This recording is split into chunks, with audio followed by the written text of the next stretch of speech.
Sa ngalan ng Ama, ng Anak, at ng Espiritu Santo. Amen. Ang pagpapala ng ating Panginoong Hesukristo, ang pag-ibig ng Diyos Ama, at ang pakipagkaisa ng Espiritu Santo naway sumainyong lahat. At sumaiyo rin. Mga kapatid, ngayon pong araw na ito, ngayong linggo ito, sa ikalawang linggo ng Kwaresma, ay inaaniyahan tayo ng Panginoong Diyos na magpanibago ng ating buhay. Kaya nga po sa ating pong pagdulog sa Santa Misang ito, ay ating pong idalangin ang ating mga personal na kahilingan na sana ay dinggin ng Diyos na sa ating buhay may mabago sa pagsunod natin kay Kristo. At upang tayo ay maging ganap sa pagdiriwang ng Santa Misa, aminin po natin ang ating mga nagawang pagkakasala. Inaamin ko sa makapangyarihang Diyos at sa inyo mga kapatid, na lubha akong nagkasala sa isip, sa salita, sa gawa, at sa aking pagkukulang. Kaya't isinasamo ko sa mahal na Birheng Maria, sa lahat ng mga anghel at mga banal, at sa inyo mga kapatid, na ko ay panalangin sa Panginoong ating Diyos. Kaawaan tayo ng makapangyarihang Diyos, patawarin tayo sa ating mga kasalanan at patnubayan tayo sa buhay na walang hanggan. Amen.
Manalangin tayo.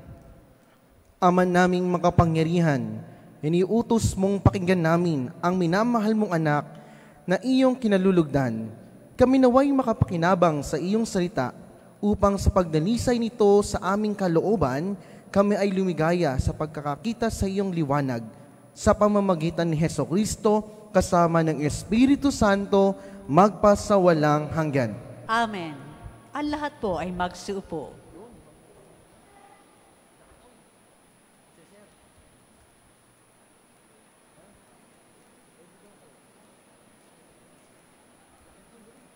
Pagbasa mula sa aklat ng Henesis. Noong mga araw na iyon, sinabi ng Panginoon kay Abram, "Lisanin mo ang iyong bayan, ang tahanan ng iyong ama at mga kamag-anak, at pumunta ka sa bayang ituturo ko sa iyo. Pararamihin ko ang iyong mga anak at apo, at gagawin kong isang malaking bansa. Pagpapalain kita at mababantog ang iyong pangalan at magiging pagpapala sa marami. Ang sa iyo'y magpapala ay aking pagpapalain, ngunit kapag sinumpa ka, sila'y aking susumpain. Ang lahat ng mga bansa, pihong ako'y hihimukin, na tulad mong pinagpala, sila ay pagpapalain din." Sumunod nga si Abram sa utos ng Panginoon. Ang salita ng Diyos.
sa kaniyang salita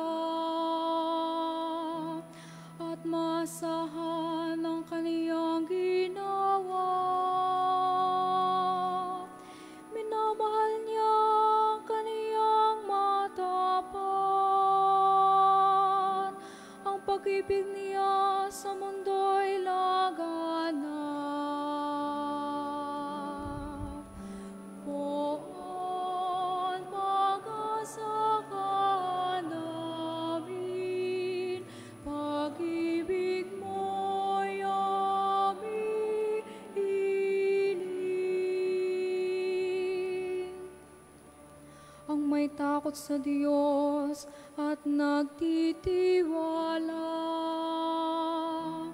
ang kaniyang pag-ibig ay kinakalinga.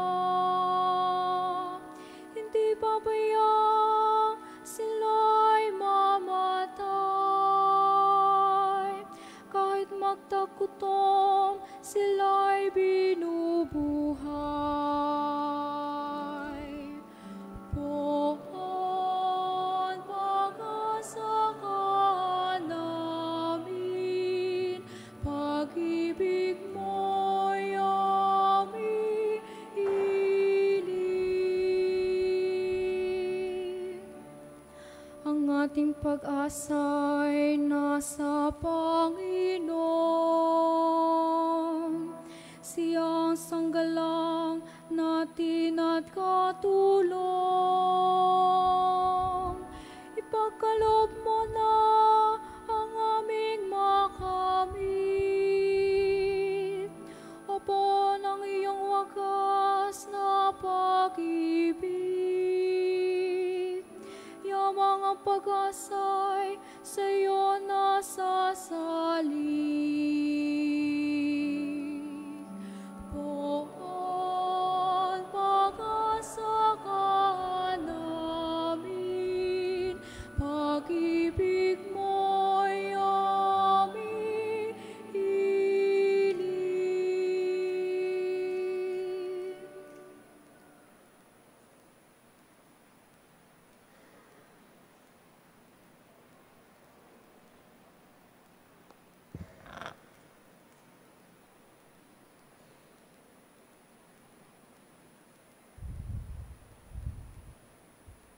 Pagbasa mula sa ikalawang sulat ni Apostol San Pablo kay Timoteo.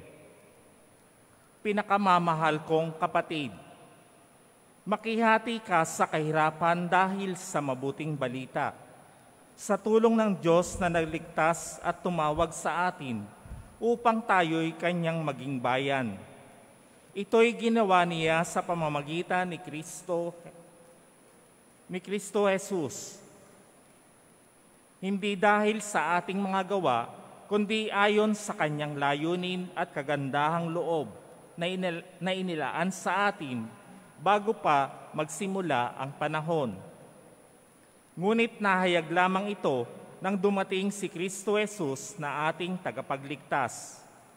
Nilupig niya ang kamatayan at inihayag ang buhay na walang hanggan sa pamamagitan ng mabuting balita. Ang salita ng Diyos.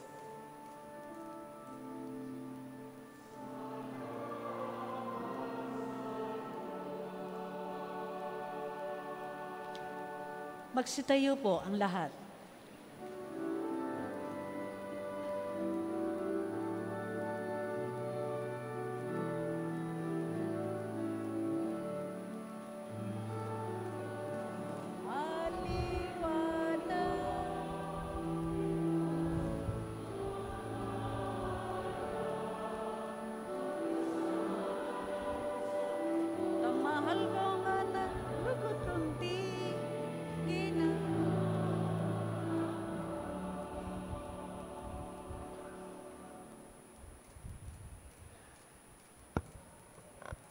Sumainyo ang Panginoon. At sumaiyo rin. Ang mabuting balita ng Panginoon ayon kay San Mateo. Papuri sa iyo, Panginoon. Noong panahong iyon, isinama ni Jesus si Pedro at ang magkapatid na Santiago at Juan. At sila'y umakyat sa isang mataas sa bundok. Samantalang sila'y naroon, nakita nilang nagbagong anyo si Jesus. Nagliwanag na parang araw ang kaniyang mukha at pumuting parang busilak ang kaniyang damit.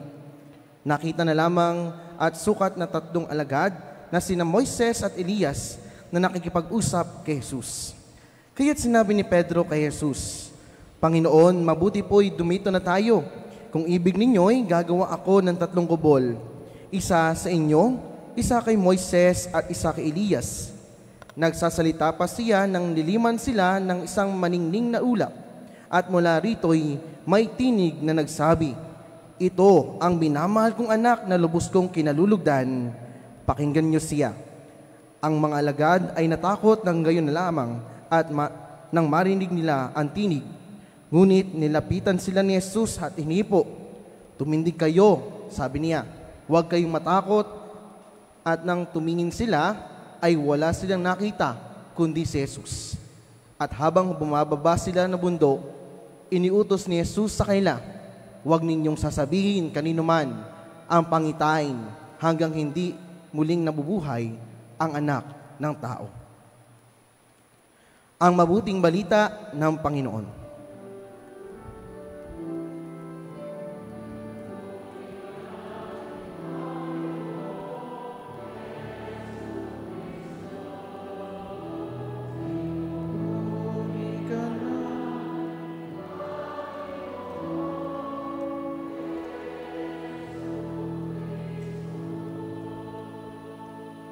Ang lahat po ay magsupo.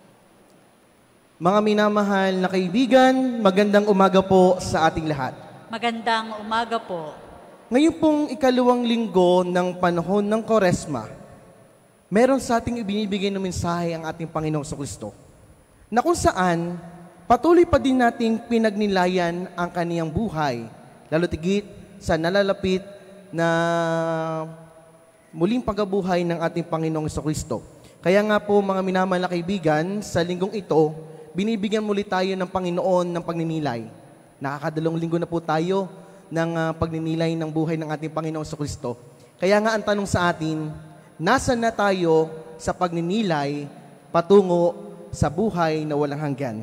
Kaya nga po sa oras na ito, ang pinakatema po ng linggong ito ay nagpapakita sa atin na sa pagsunod natin sa ating Panginoong Kristo, naroon ang kabanalan. Kaya nga po, ang tema po ng ating liturhiya ay makihati sa pagdurusa ni Kristo upang makipahagi sa kanyang kaluwalhatian. Medyo nautal na po ako, no? So mga minamahal na kaibigan, ito po ang ibinibigay na tema ng linggong ito. Kaya nga po sa ganitong diwa, may naalala po kong isang istorya ng isang bata. Yung isang bata po ay niyakag na kanyang magulang o na kanyang nanay especially na umalis sa bahay. Siyempre, siguro kahit naman po kayo ay iniyakag ng inyong mga magulang nung kayo bata pa ay tuwang-tuwa.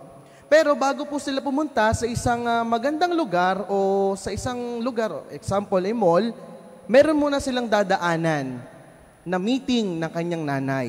So itong batang ito ay medyo nalungkot dahil siyempre, isipin niya, maghihintay siya ng matagal dahil mahaba yung meeting. Pero sa kanyang pagpapagal at sa kanyang paghihintay, alam niya na merong ligaya after ng kanyang paghihintay. Kaya nga po nangyari nga ang inaasahan ng bata. Naghantay ang bata sa mahabang meeting ng kanyang nanay. Pero nung naramdaman niya na matatapos na ang meeting, doon na lamang ang kanyang tuwa. Ganoon na lamang ang kanyang tuwa. Na alam niya, after ng meeting na yon, pupunta sila sa mall at kakain sila na masarap.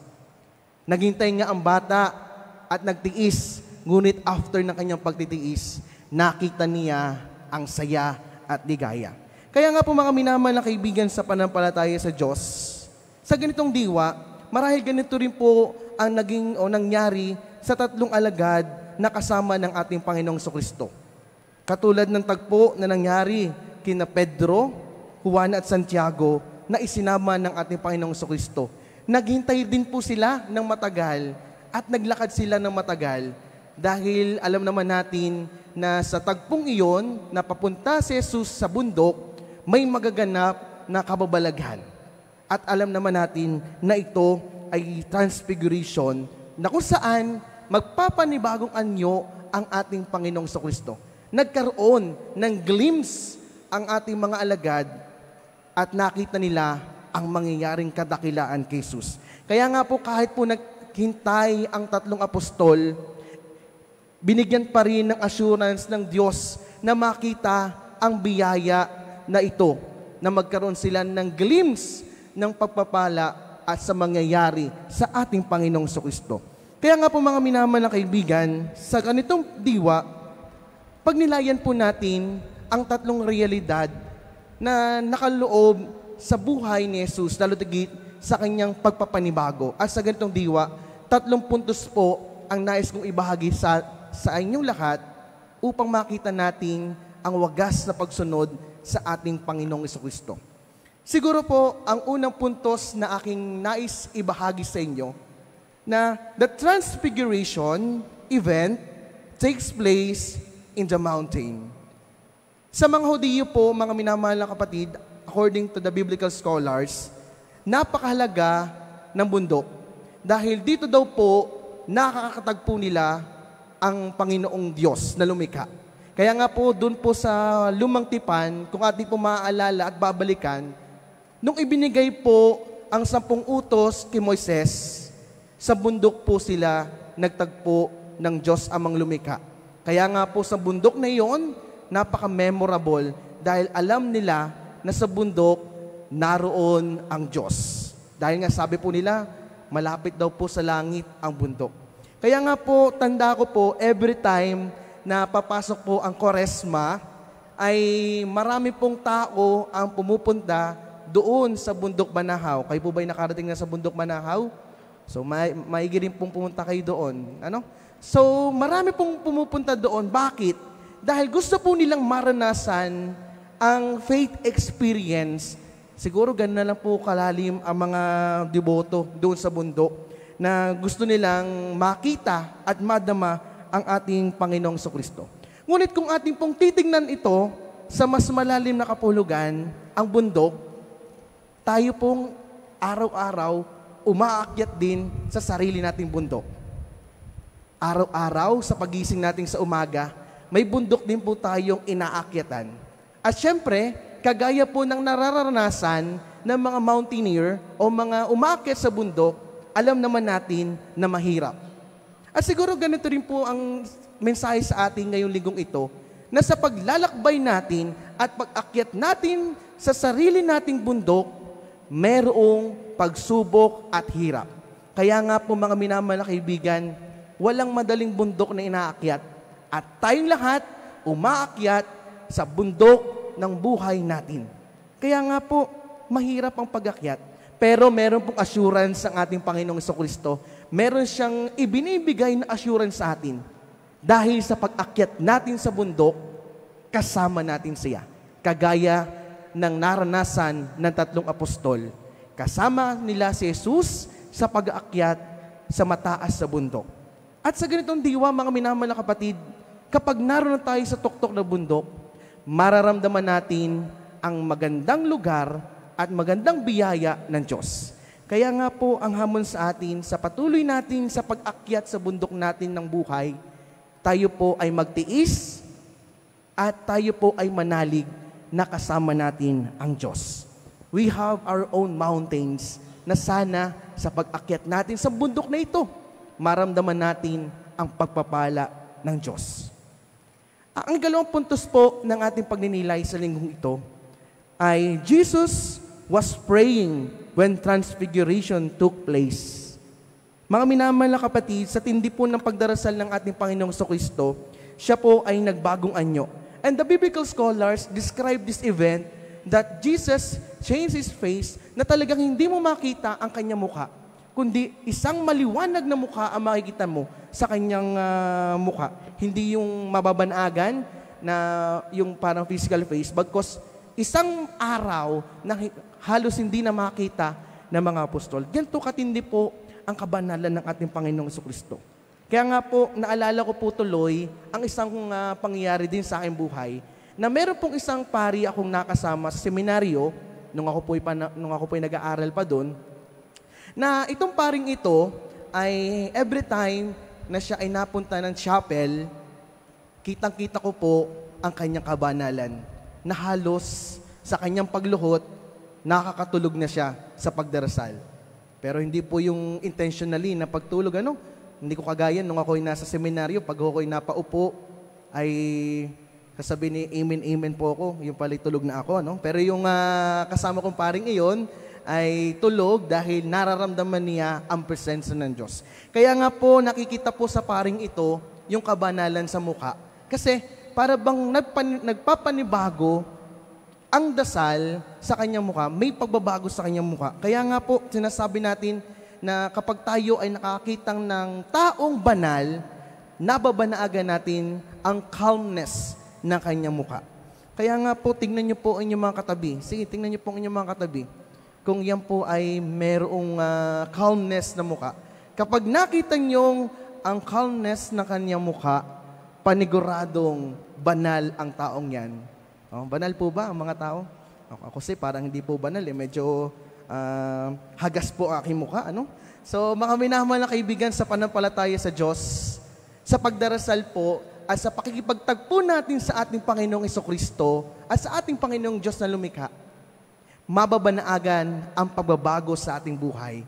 At kapag meron na tayong malalim na relasyon sa Diyos, paniguradong mababago ang ating buhay. Kaya nga mga minamahal na kaibigan sa pananampalataya, ang ikalawang puntos na ito ay nagsasabi sa atin na magkaroon pa tayo ng malalim na relasyon sa ating Panginoong Jesucristo. At ang ikatlong puntos ng ating pagninilay, Jesus talks with Moses, the lawgiver, and Elijah, the prophet. Sa makatuwid, ang tagpong iyon ay nagpapakita ng tunay na misyon ni Jesus. Dahil alam natin na si Jesus, ang bagong batas na sinasabi ng bagong tipan, the new law, na may daladalang bagong batas. At si Jesus din ay sinasabing ang bagong tagapagturo ng batas, the new Elijah. Kaya nga po sa kanyang pagtuturo, dala-dala pa rin niya ang dalawang ito, na kung saan nasa kanya ang batas at nasa kanya rin ang authority ng pagtuturo. Kaya nga po mga minamahal na kaibigan, kagaya po ni Jesus na ating sinusundan, tayo po ay iniimbitahan na maging o to become a man and woman of God's Word. Tayo po din ay inaaniyahan na magpahayag ng mabuting balita sa tanan. Kaya nga po mga minamahal na kaibigan, nakakalungkot isipin kapag po meron tayong nakikitang mga ibang sekta na may hawak na Biblia, sasabihin natin, ay, iyan ay mga ganito, yan ay mga tagapagturo, mga bulaan. Pero alam niyo mga minamahal na kapatid, yung hawak nilang Biblia ay galing din sa atin at atin iyon. Kaya nga mga kaibigan sa pananampalataya, paminsan, dinadaig pa tayo ng ibang sekta dahil hindi po natin alam kung ano ang nasa laman o laman ng ating Biblia. Kaya nga po mga minamahal na kapatid, take note that our Bible is our own. Atin po ito. Kahit po gamitin ito na ibang sekta.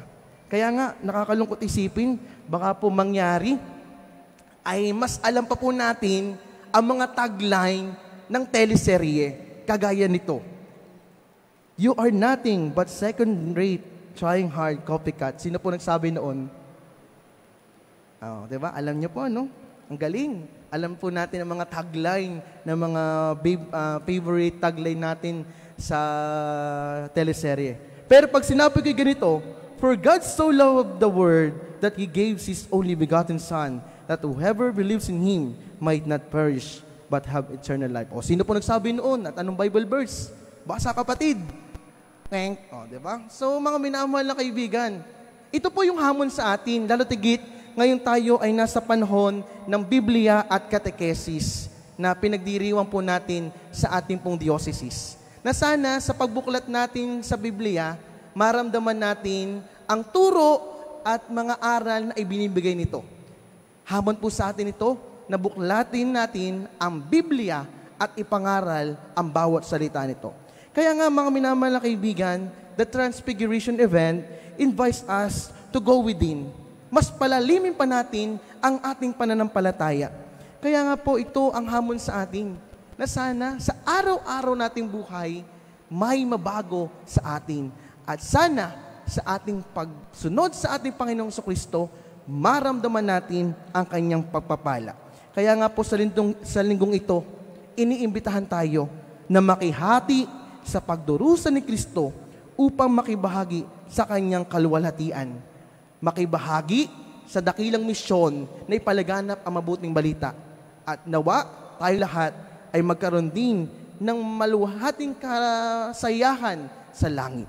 Kaya nga naman sa misang ito, idalangin natin na sana pagkalooban tayo ng pusong handang sumunod sa ating Panginoong Hesus upang matanggap natin ang buhay na walang hanggan.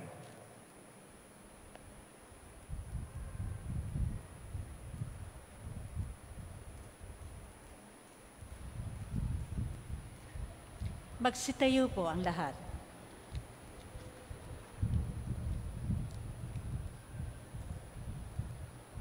Ipahayag po natin ng ating pananampalataya.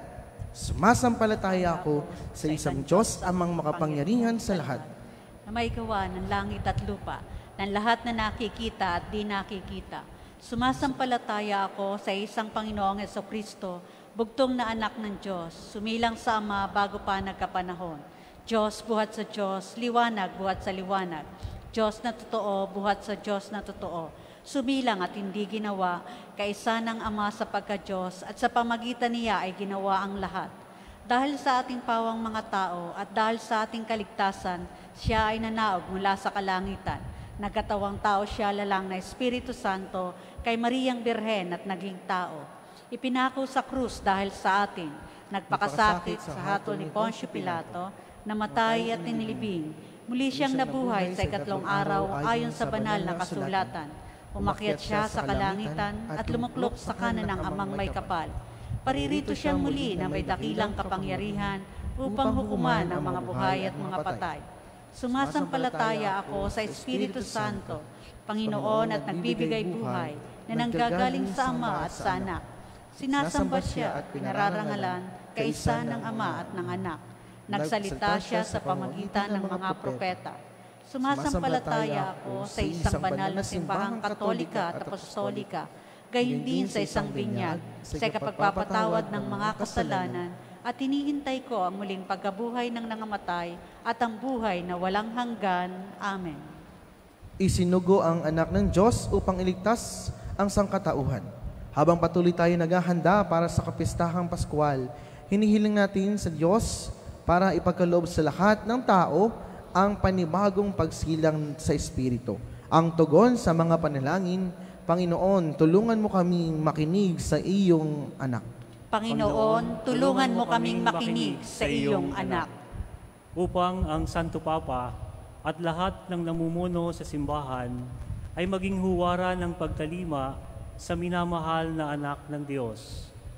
Manalangin tayo. Panginoon, tulungan mo kaming makinig sa iyong anak. Upang ang mga lider ng gobyerno sa buong mundo ay maging makatarungan at marunong sa paggamit ng kanilang otoridad. Manalangin tayo. Panginoon, tulungan mo kaming makinig sa iyong anak. Upang ang mga dumaranas ng krisis ay tanglawan ng Diyos na siyang nagbibigay ng kahulugan at pag-asa sa buhay. Manalangin tayo. Panginoon, tulungan mo kaming makinig sa iyong anak.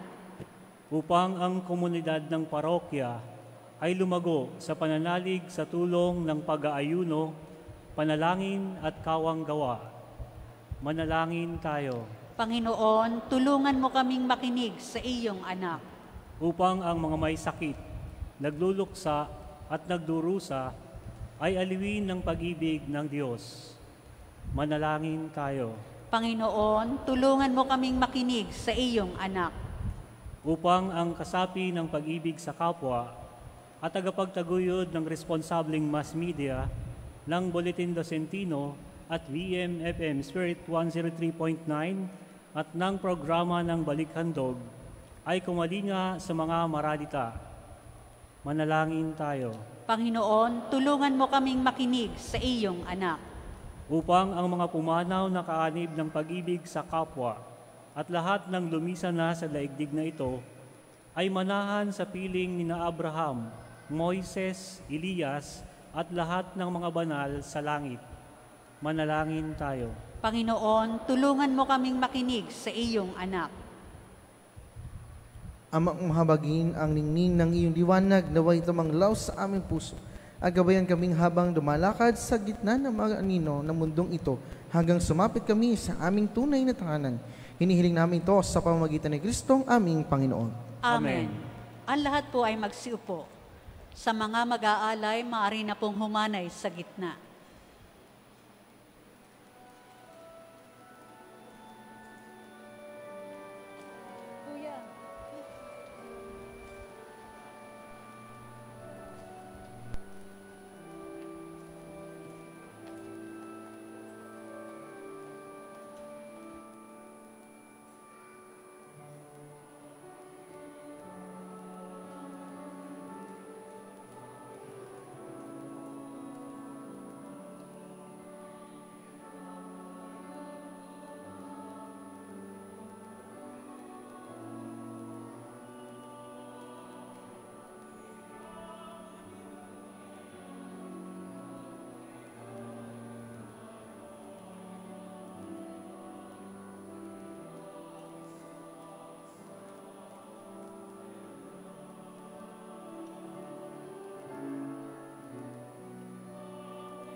Magsitayo po ang lahat. Manalangin kayo mga kapatid upang ang paghahain natin ay kalugdan ng Diyos amang makapangyarihan. Tanggapin nawa ng Panginoon itong paghahain sa iyong mga kamay, sa kapurihan niya at karangalan, sa ating kapakinabangan at sa buong sambayanan niyang banal. Ama naming lumikha, ang paghahain ito ay magdulot nawa ng kapatawaran ng aming mga kasalanan at magpabanal sa aming buong katauhan para sa pagdiriwang ng Pasko ng Pagkabuhay sa pamamagitan ni Hesukristo kasama ng Espiritu Santo magpasawalang hanggan. Amen. Sumainyo ang Panginoon. At sumaiyo rin. Itaas sa Diyos ang iyong puso at diwa. Itinaas na namin sa Panginoon. Pasalamatan natin ang Panginoong ating Diyos. Marapat na siya'y pasalamatan. Ama naming makapangyarihan, tunay ngang marapat na ikaw ay aming pasalamatan sa pamamagitan ni Hesukristo na aming Panginoon, nang ipagtapat niya sa mga alagad na siya lang mamatay para sa lahat, sa kanyang ipinamalas ang kanyang sariling puspos na liwanag.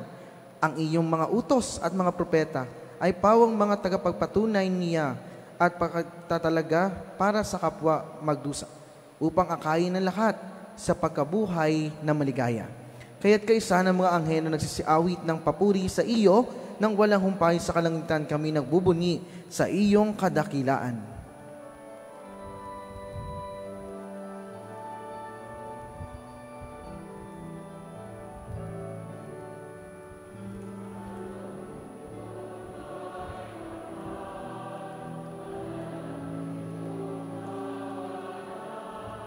Manalang yung kaharian may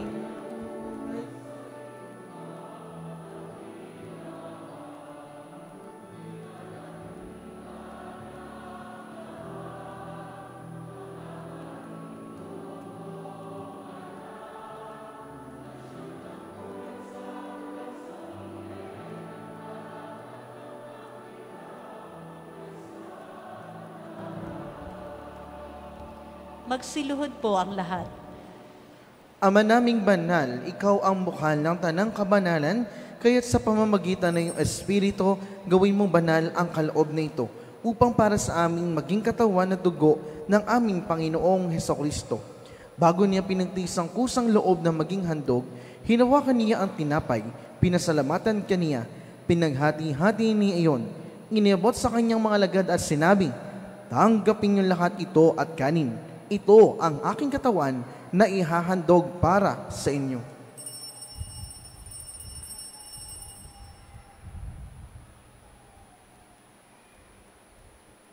Gayun din naman nung matapos ang hapunan, hinawakan niya ang kalis, muli kaniyang pinasalamatan. Iniabot niya ang kalis sa kanyang mga lagad at sinabi, "Tanggapin niyo lahat ito at inumin.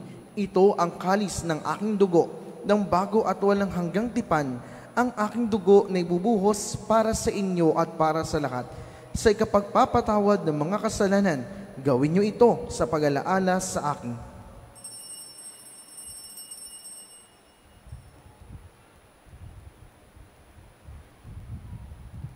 Ipagbunyi natin ang misteryo ng pananampalataya.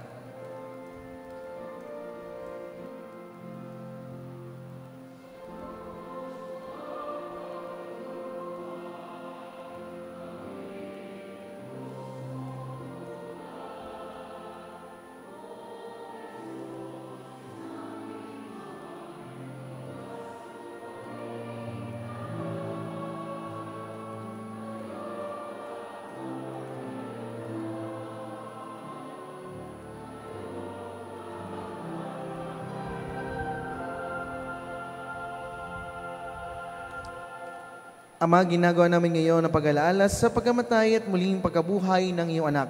Kaya tiniaalay namin sa iyo ang tinapay na nagbibigay buhay at ang kalis na nagkakaloob ng kaligtasan.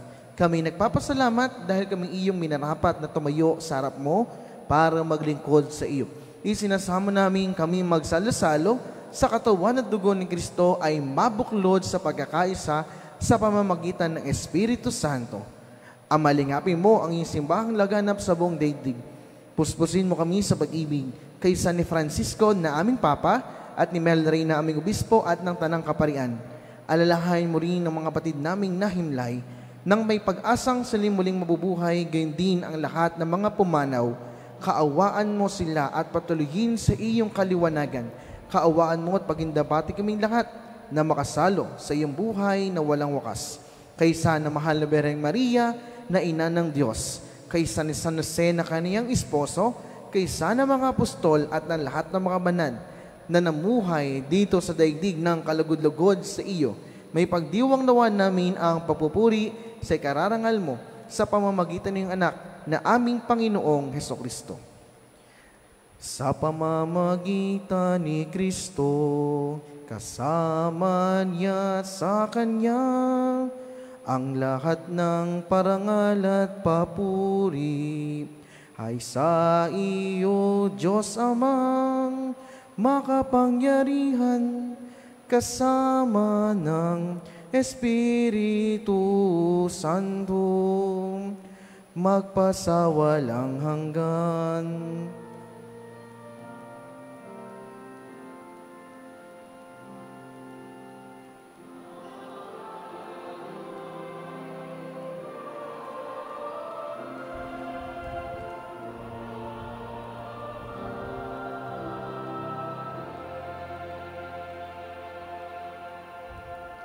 Magsitayo po ang lahat. Sa tagubili ng mga nakagaling na utos at turo ni Jesus na Panginoon natin at Diyos, ipahayag natin ng lakas loob.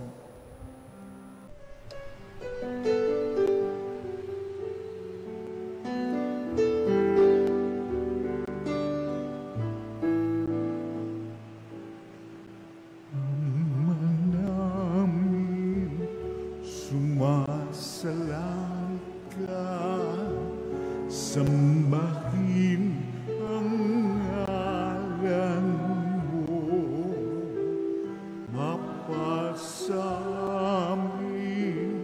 ang kaharian mo, sundin ang loob mo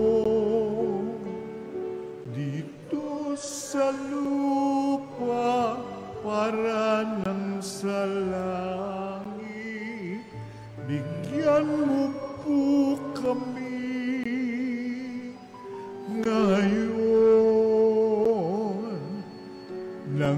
aming kakanin sa araw-araw at patawarin mo kami sa aming mga sala. Para ng pagpapatawan namin sa nagkakasala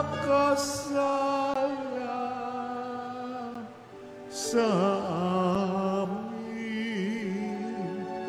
At huwag mo kaming ibang dulot sa tukso. At yadya mo kami sa lahat ng masama. Hinihiling namin kami adya sa lahat ng masama, pagkalooban ng kapayapaan araw-araw, iligtas sa kasalanan at ilayo sa lahat ng kapahamakan, samantalang aming pinananabikan ang dakilang araw ng pagpapahayag ng tagapagligtas naming si Heso Kristo.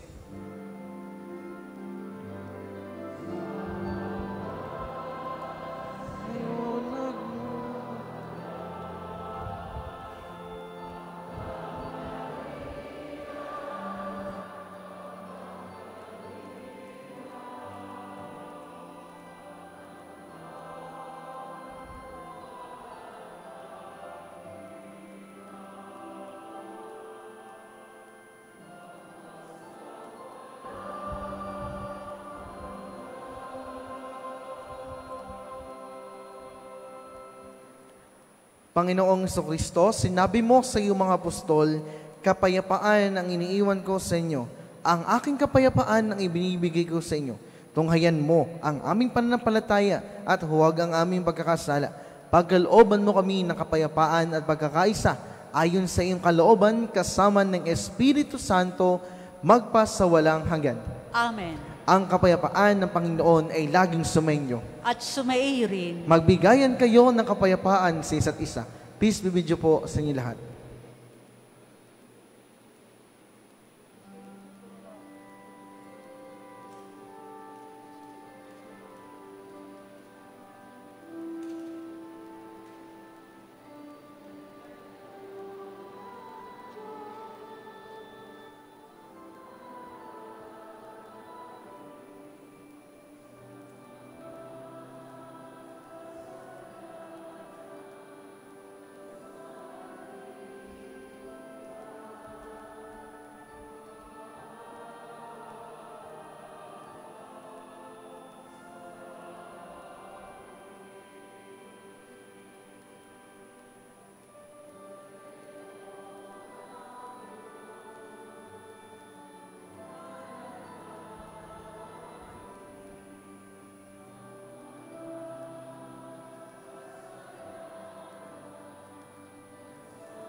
Magsiluhod po ang lahat.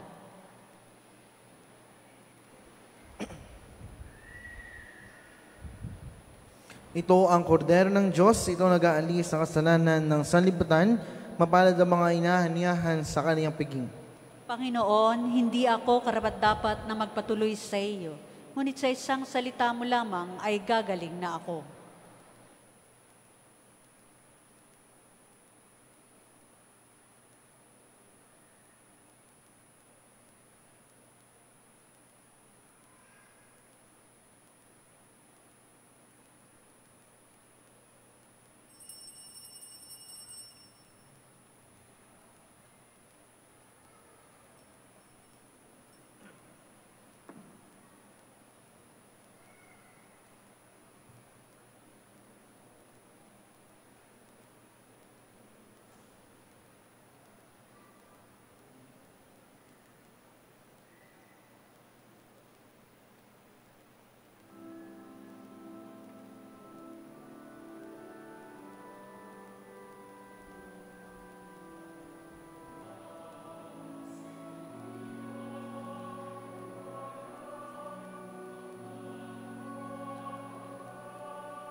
Langin tayo.